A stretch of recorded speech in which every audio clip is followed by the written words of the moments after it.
ये हैं भारत के 10 सबसे स्पेशल और खतरनाक फोर्सेस जिनसे डरते हैं चीन और पाकिस्तान। सबसे खतरनाक हैं ये जाबाज सिपाही, सबकी नजरों से बचकर कर देते हैं दुश्मन का काम तमाम। भारत के सैनिकों का केवल एक ही उद्देश्य होता है, अपने देश के नागरिकों की हर हाल में रक्षा करना, जिसके लिए वो किसी भी संकट का सामना करने और दुश्मन को मुंह तोड़ जवाब देने के लिए हमेशा तैयार खड़े रहते हैं। वैसे सेना का नाम सुनते ही हमें आर्मी, नेवी और एयरफोर्स का ख्याल आता है, लेकिन भारत के पास ऐसी स्पेशल फोर्सेस भी हैं जो सबकी नजर में आए बिना ही दुश्मन का खात्मा कर देती हैं। तो चलिए देखते हैं। एनएसजी कमांडो भारत में सबसे ज्यादा खतरनाक फोर्सेस में से एक है एनएसजी, जिन्हें ब्लैक कैट कमांडो भी कहते हैं।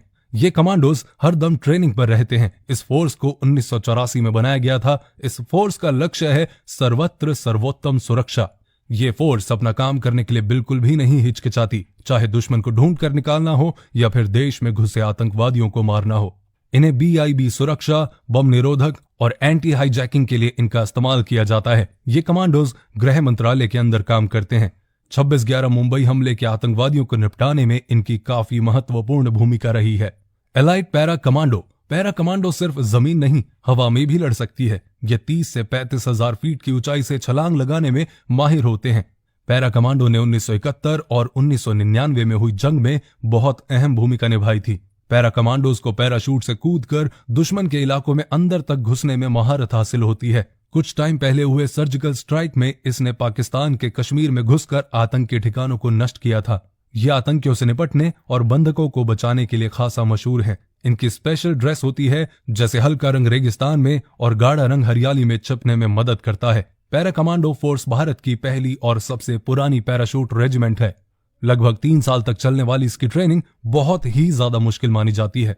मार्कोस कमांडोज भारतीय नौसेना की सर्वोत्तम स्पेशल फोर्स है। इन्हें जल, थल और हवा में लड़ने की ट्रेनिंग दी जाती है। ये हर तरह के कामों में माहिर हैं, फिर चाहे दुश्मन से आमने सामने की लड़ाई हो, बंधकों को बचाना हो या फिर डायरेक्ट एक्शन, जल संबंधी कार्यों में तो इन्हें महारत हासिल है।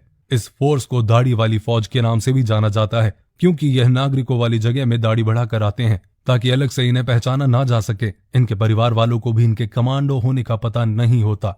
मार्कोस कमांडो हमेशा अत्याधुनिक हथियारों से लैस रहते हैं ताकि हर दम दुश्मन से आगे रह सकें।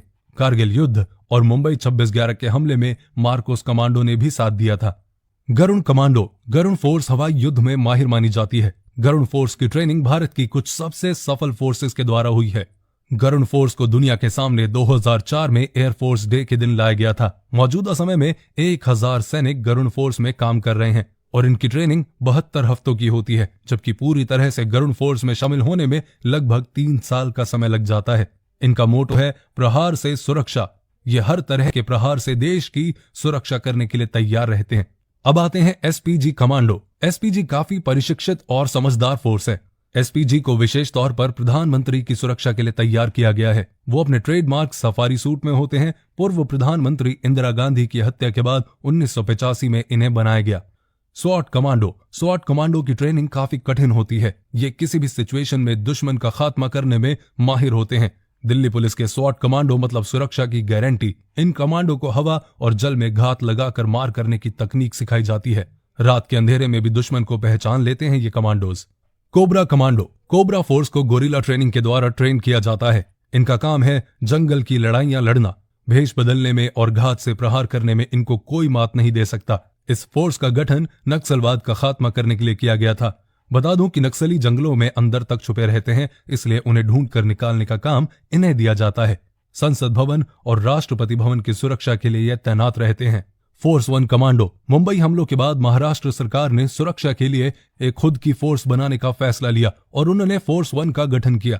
इस फोर्स की सबसे बड़ी ताकत इसकी तेजी है।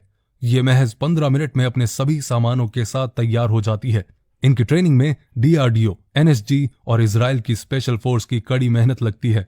विस्फोटक का ज्ञान, अचूकता से दुश्मन पर गोली बरसाने की इनकी कला इनको अलग बनाती है। कहा जाता है कि मुंबई में किसी भी प्रकार के आतंकी हमले को रोकने में ये सक्षम है। इनकी भर्ती के समय 3000 आवेदन आए थे, जिनमें से बस 216 का ही चयन किया गया।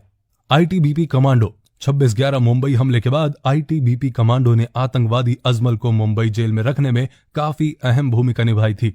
भारत और चीन सीमा की निगरानी के लिए यही कमांडोज तैनात हैं। साथ ही दिल्ली तिहाड़ जेल की सुरक्षा भी यही कमांडोज करते हैं। CISF कमांडो, इन कमांडो को मुख्य तौर पर BBIB एयरपोर्ट और इंडस्ट्रियल इलाकों के लिए तैनात किया जाता है। इंटरनेशनल एयरपोर्ट इनकी निगरानी में सुरक्षित रहते हैं। साथ ही ये दिल्ली मेट्रो की सुरक्षा भी करते हैं। तो ये थे हमारे देश के कुछ कमांडोज जिनके लिए आप कुछ कहना चाहेंगे तो डेफिनेटली कमेंट में कह सकते हैं। एक जय हिंद और एक कमेंट तो बनता है आज की इस वीडियो पे। वीडियो को लाइक करें और अपने दोस्तों के साथ, अपनी फैमिली के साथ शेयर करें और पेज को फॉलो करें।